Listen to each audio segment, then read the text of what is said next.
Power doesn't corrupt people. It removes the friction that kept their true nature hidden. Most people don't become cruel when they gain authority. They become visible. Their impulses no longer need permission. Their doubts no longer need witnesses.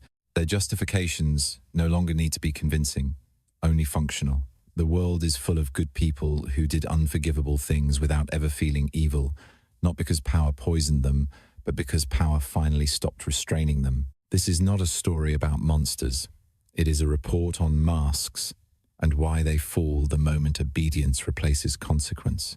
Machiavelli is usually misunderstood because he is treated like a teacher of cruelty instead of a diagnostician of reality. People read him as instruction when much of what he wrote is closer to pathology. He did not invent power games. He described the anatomy of them. Power games exist before you consent to them because they do not require your agreement. They require only imbalance. Scarcity of status, scarcity of security, scarcity of access. The moment these exist, moral language becomes less a compass and more a tool. Not because morality is fake, but because it is efficient. It can be used to direct behavior without showing the hand that directs it. This is where most people die psychologically, not in spectacular betrayal, but in quiet compliance dressed as virtue. Moral autopilot is dangerous because it turns you into a reliable machine. Reliability looks noble from the outside and exploitable from above. Systems rarely target the obviously vicious first. They target the predictable, the loyal employee who cannot tolerate disapproval, the responsible child who cannot tolerate guilt, the good person who confuses being moral with being useful. Goodness without leverage becomes a pattern others can predict, and predictability is the raw material of control. Power reshapes perception before it reshapes behavior. By the time someone commits harm, they have already been taught to see harm as necessity, or as maturity, or as realism. Authority does not have to say, do something wrong. It only needs to say, be responsible, be reasonable, be a team player, be adult. Shame does not have to say, submit. It only needs to say, don't be difficult, don't be selfish, don't be ungrateful. Obedience is engineered through language that reframes surrender as character. That is why good people often change when they gain power, not because they became different, but because the internal limits that kept them performing goodness were replaced by a new incentive structure. When consequences fade, motives surface. When resistance disappears, clarity disappears with it.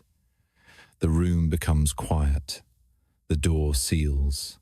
The observation window becomes one way. And the person on the operating table does not scream because they believe they are still doing the right thing. This video is not meant to empower you, inspire you, or teach you how to win. It is meant to remove anesthesia. What follows is observational, clinical, and indifferent to your comfort. If you came for motivation, you will not find it here. If you came for the mechanics beneath moral speech, you will recognize the shape of what killed you long before you knew you were bleeding. Autopsy subject 1 is called the responsible hand, and its symbol is the clean glove. The scene is ordinary and therefore lethal. A quiet office, fluorescent light, a glass wall that makes everything visible while keeping everything sealed. There is a table with printed documents aligned like instruments on a tray. A person sits at the head, sleeves rolled, speaking softly. They do not raise their voice because they are not performing anger. They are performing reason. Their posture says burden. Their tone says necessity. They are the kind of person others describe as stable, reliable, and fair. They believe that description. In their internal logic, power is not pleasure.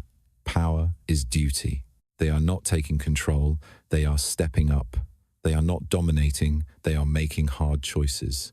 They are not harming. They are protecting the system. In their mind, the people who disagree are not moral opponents. They are impractical, immature, emotional. The responsible hand does not think. I want to hurt someone. The responsible hand thinks, someone must bear the weight, and I am the only one strong enough to do it. That is how cruelty enters without announcing itself. It enters wearing a clean glove, so no blood is felt on the skin. The logic continues. If I hesitate, the whole structure suffers. If I allow exceptions, standards collapse. If I reward dissent, chaos spreads. If I show softness, people will exploit it.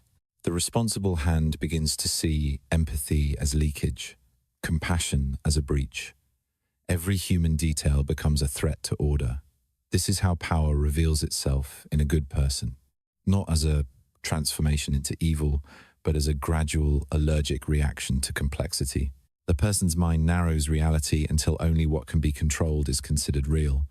Across the table sits the compliant group, and their inner dialogue is quieter than any speech. They are not thinking, I am being oppressed.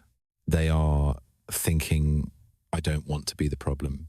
They are thinking, maybe this is just how things work. They are thinking, I should be grateful I'm not the one making the decision. Their obedience feels like maturity because it reduces anxiety. Their silence feels like professionalism because it avoids conflict. Their compliance feels like virtue because it is rewarded with inclusion. They watch the glove move across the papers, signing, approving, denying, and they experience relief. Relief is the currency here. Relief from responsibility, relief from uncertainty, relief from standing alone. The mechanism that sustains this structure is displacement of agency. Harm is never denied. It is redistributed. The responsible hand says, the policy requires this. The compliant say, I don't make the rules. Everyone hands the scalpel to someone else, and yet the cut continues. The system does not need overt threats because it has cultivated self-policing. The compliant anticipate the disappointment of authority and adjust themselves before authority speaks. They become their own wardens. Their identity merges with the role that keeps them safe. The room becomes a cage made of rules, shame, and roles, and no bars are visible because everyone is busy maintaining the illusion that they chose this. The diagnostic law is cold and simple. When responsibility is centralized, conscience is diluted. The more necessary one person becomes, the less anyone feels personally accountable for what is done in their name. The glove stays clean because the blood is spread thin across many hands. The unresolved tension is that everyone in the room can sense something wrong, but no one can name it without becoming the problem. The responsible hand believes they are preventing collapse, but their prevention requires a steady supply of obedience, and obedience requires that others stop seeing clearly. The compliant believe they are being virtuous, but their virtue is indistinguishable from predictability. The system feeds on that predictability. The moment someone asks a simple question, what is the human cost of this decision, the temperature drops. The door feels more sealed. The observation window feels more one way. The responsible hand does not respond with violence. They respond with moral pressure. They frame the question as irresponsibility. They turn concern into immaturity. They keep the glove clean by staining the questioner. And the room returns to quiet, not because peace has been achieved, but because perception has been managed. Autopsy subject 2 is the moral shield, and its symbol is the mirror. The scene is outward-facing and well-lit. A press statement, a town hall, a policy announcement framed as care. The person in authority speaks fluently about values, safety, fairness, responsibility. They believe every word they say. In their internal logic, morality is not a constraint, but a credential. Because they see themselves as principled, their actions feel automatically justified.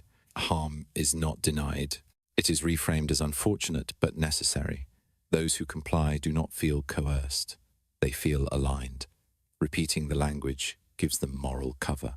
The mirror reflects back an image of themselves as good people, even as outcomes worsen. The mechanism that sustains this structure is narrative capture. When one moral frame dominates, alternative perceptions become illegitimate by definition. The diagnostic law is precise. Whoever controls the moral vocabulary controls what can be questioned. The unresolved tension is that reality drifts further from outcomes while loyalty to the self-image intensifies. Autopsy subject 3 is the silent ladder and its symbol is the closed elevator. The scene is progression without announcement, promotions, access, subtle privileges. No one is asked to betray themselves openly. They are asked to wait, to overlook, to stay quiet. The person climbing believes each compromise is temporary and strategic, just this once, just until I have more influence. Those below comply because resistance feels premature. It is not bad enough yet. The mechanism here is gradual normalization. Each step conditions the next. Memory edits itself. The diagnostic law is unforgiving. What you tolerate repeatedly becomes your standard. The unresolved tension is that by the time clarity arrives, exit feels like self-destruction. Autopsy subject 4 is the necessary villain, and its symbol is the broken crown. The scene is crisis-oriented. Threats are named. Urgency declared. The person in power believes they are the final barrier against disaster. Their identity fuses with the emergency. Those who comply feel fear mixed with gratitude. Protection feels worth the cost. The mechanism is perpetual exception. Rules are suspended temporarily until temporary becomes permanent. The diagnostic law is cold.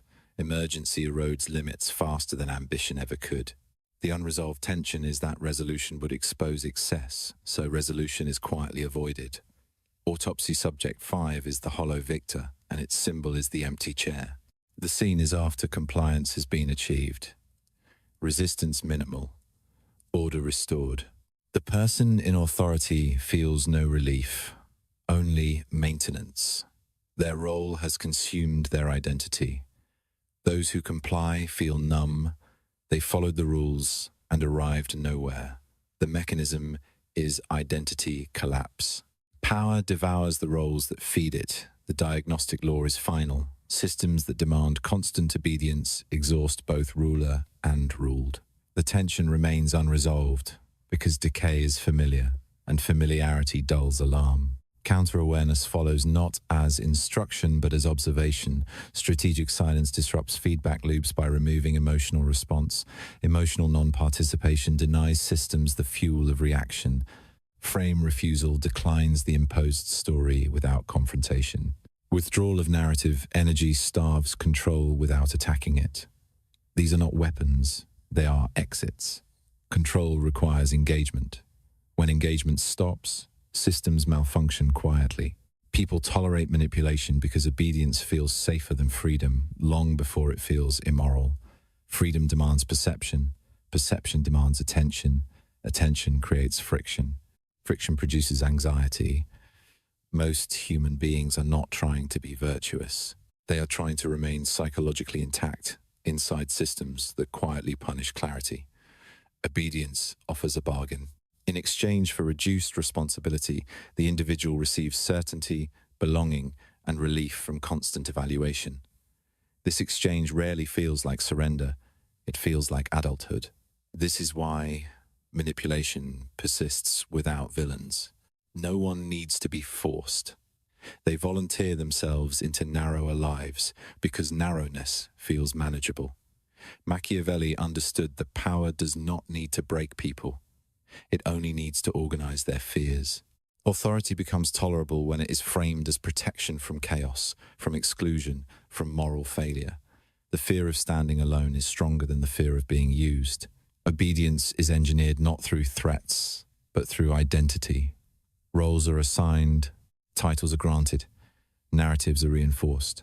People are taught who they are allowed to be, and deviation from that image is punished with shame rather than violence. Shame is efficient because it recruits the individual as their own enforcer. The system no longer needs to watch closely. People monitor themselves. This is why moral language is so powerful inside control structures. It allows harm to be committed while preserving a sense of goodness. When people believe they are good, they stop scrutinizing outcomes. Intention replaces impact. Self-image replaces reality. Manipulation survives because people choose comfort over clarity again and again, not consciously, but habitually. Clarity requires accepting that one may be complicit in systems that benefit them. That realization threatens identity. Most people would rather reinterpret reality than revise themselves. Power systems persist because they align incentives with psychological survival. They reward predictability and punish awareness subtly enough that resistance feels irrational. Over time, obedience stops feeling imposed and starts feeling natural. The language of necessity replaces the language of choice. This is how societies normalize conditions that would have been rejected outright if presented honestly. Boundaries feel cruel only to those who profit from their absence. When someone withdraws participation, the reaction is rarely logical. It is emotional. Disappointment, moral accusation, appeals to loyalty. These reactions expose the true function of the boundary. It disrupts dependency. It reveals how much the system relied on unspoken compliance. Authority does not fear aggression as much as it fears disengagement, because aggression confirms relevance. Disengagement introduces uncertainty. Consequences follow inevitably. Individuals who choose obedience over perception slowly lose the ability to distinguish their own values from assigned ones.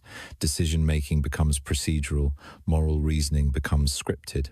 When harm occurs, no one feels responsible enough to stop it.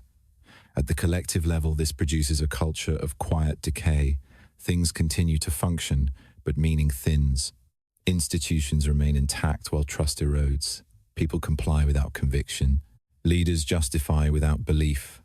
The system survives, but hollowed out. This is not collapse. It is stagnation disguised as stability. The final consequence is internal. Those closest to power often lose clarity first. They become trapped by the roles that elevated them. Those beneath lose agency gradually, mistaking endurance for virtue. Everyone participates in sustaining something that drains them because stepping away feels too costly. Machiavelli's warning was never about cruelty. It was about blindness. Power reshapes perception before it reshapes behavior. Once perception is altered, behavior follows without resistance. The philosophy here is not pessimistic, it is precise. Control does not require violence. It requires participation. Manipulation does not require malice. It requires comfort. And obedience does not persist because people are weak, but because they are afraid of what clarity would demand from them. The autopsy does not end with outrage or resolve. It ends with differentiation. Mercy is not weakness. Mercy is restraint exercised with awareness. Weakness is restraint imposed by fear of disapproval. Until this difference is understood, virtue remains indistinguishable from submission. Clarity must come before morality because morality without perception becomes automation. People do not become good by following rules they do not understand. They become predictable. Predictability is not ethics, it is utility. Freedom is quieter than domination because it does not need an audience. It does not announce itself through control, correction, or conquest. It often looks like absence, like withdrawal from narratives that demand participation without consent, like silence where reaction is expected. This silence is not passive, it is deliberate. It is the refusal to supply psychological energy to systems that survive on engagement. Power does not require cruelty to function, it requires continuity. Continuity is maintained when individuals confuse identity with role and duty with virtue. Once that confusion dissolves, power loses its most reliable fuel, not through rebellion, but through irrelevance. This is why clarity is dangerous. It does not attack authority. It exposes its dependence. Those who see clearly do not need to dominate or persuade. They simply stop mistaking obligation for morality. They understand that freedom is not the ability to control others, but the ability to withdraw from control without needing justification. The final distinction is simple and absolute. Mercy chooses not to harm when one has leverage. Weakness cannot refuse harm when it is framed as necessity. Between these two lies the line that separates clarity from blindness. Power does not require cruelty. It only requires your participation. And participation is always a choice.